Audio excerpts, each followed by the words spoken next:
Hello cardboard lovers, it's Cardboard Badger here. I hope you're doing well, and today we have a brand new deck tech for you with cards from Innistrad Crimson Vow. We are going Church of Orzhov. We've got a religious cleric and angel monstrosity for you, and all the angels are going to be clerics and all the clerics are going to be angels. There's some interesting cards for some fantastic interactions and tons and tons and tons of ETBs to go large and have a lot of fun. So I hope you enjoy this. If you do, you want to like, share, subscribe, do the usual business, that would be fantastic. Will help the channel out a lot. And that being said, we will get straight into our 23 creatures. Up first, we have 2 copies of Ollenbock Escort. For 1 white mana, we have a 1/1 human cleric with vigilance, and if we sacrifice the escort, target creature you control with a +1/+1 counter on it gains lifelink and indestructible till the end of turn. So this is basically going to gain us life and then do lots and lots of things with various triggers from all our other creatures. It's also going to protect our more important creatures as well, which will have +1 counters on, and we are more than happy for this one to perish because again that will also give us triggers too. So this is basically around to protect our bigger bombs. Up next, we have 3 copies of Lunarch Veteran. For 1 white mana, we have a 1/1 human cleric with whenever another creature enters the battlefield under your control, you gain a life. Very important for this deck. And if it happens to perish, for its disturb cost, 1 and a white, we can bring back Luminous Phantom, a 1/1 spirit cleric. It has flying, and whenever another creature you control leaves the battlefield, you gain 1 life. So whichever we do, we are going to be gaining life from things coming in and leaving the battlefield, which is important to trigger some of our other creatures. Up next, we have 2 copies of Voice of the Blessed. For 2 white mana, we have a 2/2 spirit cleric with whenever you gain a life, put a +1/+1 counter on Voice of the Blessed, and as long as Voice of the Blessed has 4 or more +1 counters on it, it has flying and vigilance, which is amazing. And as long as Voice of the Blessed has 10 or more +1/+1 counters on it, it also has indestructible.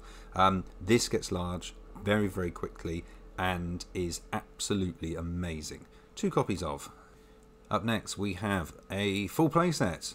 4 copies of Cleric of Life's Bond. For 2 mana, 1 white and 1 black, we have a 2/2 Vampire Cleric with whenever another cleric enters the battlefield under your control, you gain life, and whenever you gain life for the first time each turn, put a +1/+1 counter on Cleric of Life's Bond. So this is enabling us to gain life, put counters on things, and have other creatures become bigger. If you've got multiples of these, it's absolutely ridiculous. Amazing card.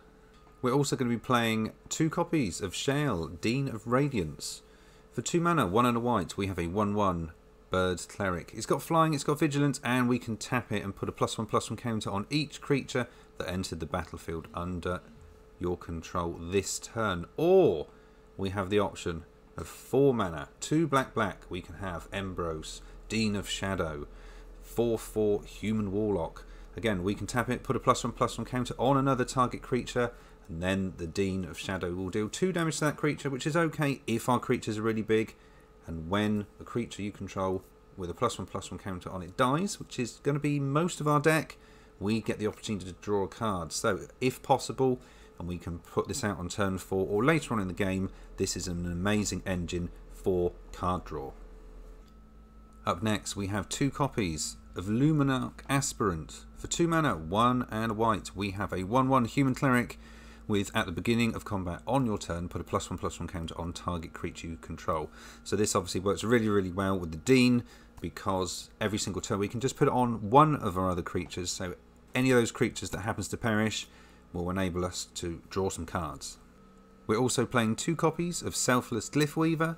For 3 mana, 2 and a white, we have a 2/3 human cleric with exile the Glyphweaver, and creatures you control gain indestructible till end of turn. So this is here purely to protect everyone else, and if we happen to have 8 mana, we can also play the other side, a sorcery, Deadly Vanity, where we can choose a creature or planeswalker and destroy all other creatures and planeswalkers. So in theory we can have a complete board wipe on both sides. That will then trigger multiple deaths on our side, which will possibly gain us life, draw us cards, and keep our biggest threat on the board, ready to swing in for the next turn. Up next, we have 3 copies of Righteous Valkyrie. For 3 mana, 2 and a white, we have a 2/4 Angel Cleric. It has flying, and whenever another Angel or Cleric enters the battlefield under your control, you gain life equal to that creature's toughness, and as long as you have at least 7 more life than your starting life total, all our creatures are going to get +2/+2. This is amazing. It's not legendary. We can have multiples out, and alongside various other cards, such as Cleric of Life's Bard. This is just absolutely ridiculous. 3 copies of. Up next, we have 1 copy of a rare Skyclave Hierophant. For 4 mana, 2 white and a black. We have a 3/3 core Cleric with lifelink, and when the Hierophant or another Cleric you control dies, we can return a target Cleric card with a lesser mana value from your graveyard and put it straight back onto the battlefield. Multiple triggers. We're going to have things dying, leaving the battlefield, getting a trigger. It's going to come back again. We're going to get triggers. Life gain. This is a wonderful, wonderful way of replaying a lot of the cards that may have perished earlier, which are all 1 or 2 mana. We're also playing 1 copy of Lisa, Forgotten Archangel. For 5 mana, 2 white, black, we have a 4/5 Angel with flying and lifelink, and whenever another non-token creature you control dies, return that card to its owner's hand at the beginning of the next end step. If a creature an opponent controls will die, exile it instead. This is fantastic for graveyard shenanigans, and also the fact that we're going to be able to replay the creatures that have perished on our side on another turn. Amazing card. And our final creature, we have 1 copy of Valkyrie Harbinger. For 6 mana, 4 white, we have a 4/5 Angel Cleric with flying and lifelink, and at the beginning of each end step, if you had gained 4 or more life this turn, create a 4/4 white Angel creature token with flying and vigilance. And this happens a lot. So 1 copy of, for the fact that it's 6 mana, but an amazing, amazing card. Next, we're going to go through all of the non-creature spells, starting off with our 2 copies of Cleric'S. For 1 white mana, we have an enchantment with, if you would gain life, you gain that much life +1 instead. This is absolutely fantastic, and it can sit on the battlefield just as that and do a huge amount of work. But if at a later date we want to increase it and go to level 2 for 3 and a white, we have whenever you gain life, we can put a +1 counter on target creature you control. And then level 3 for 5 mana, 4 and a white. When this becomes level 3, we can return a creature card from our graveyard to the battlefield, and we can gain life equal to its toughness. So if we happen to have one of our bigger hits and it's perished, we can bring it back, gain lots of life, and hopefully support the creatures that are still on the battlefield. Up next, we have 2 copies of Cathar's Call. For 3 mana, 2 and a white, we have an enchantment, an aura. Enchant our creature, and it gains vigilance, and at the beginning of your end step, create a 1/1 white human creature token, which is brilliant. It means there's more creatures on the board. If they happen to perish and leave the battlefield, we should be getting triggers as well. Obviously, when they come in, we will get triggers as well and gain more life. And if they happen to stick around with some of the other non-creature spells that we have, these will not be humans for too much longer, and then they will be able to do amazing things, including our opponent's creature removal. Up next, we have 3 copies of Minimus Containment. For 3 mana, 2 and a white, we have another enchantment. Enchant non-land permanent. An enchanted permanent turns into a treasure artifact with tap. Sacrifice this artifact and add 1 mana of any colour. It loses all other abilities. So we can put this on our opponent's massive creature. We can put it on a planeswalker. Obviously, they have 1 more mana in theory, but it does enable us to get rid of their biggest threat. 3 copies of. And we're also going to be playing 2 copies of Expel. For 2 and a white, we have an instant, exile target tapped creature. Up next, we have 2 copies of the Book of Exalted Deeds. For 3 mana, white, we have a legendary artifact with, at the beginning of your end step, if you gain 3 or more life this turn, which we usually will, we can create a 3/3 white angel creature token with flying, which is really good because that angel will come in and then we will gain more life, and we will have multiple triggers because it is a angel. It just goes on and on. A fantastic loop, and you can go very wide indeed. Up next, we have 1 copy of Sagada's Splendor. For 4 mana, 2 white, we have an enchantment. As Sigarda's Splendor enters the battlefield, note your life total, and at the beginning of your upkeep, draw a card if your life total is greater than or equal to the last noted life total for Sigarda's Splendor, and then note your life total. Also, when you cast a white spell, you gain a life.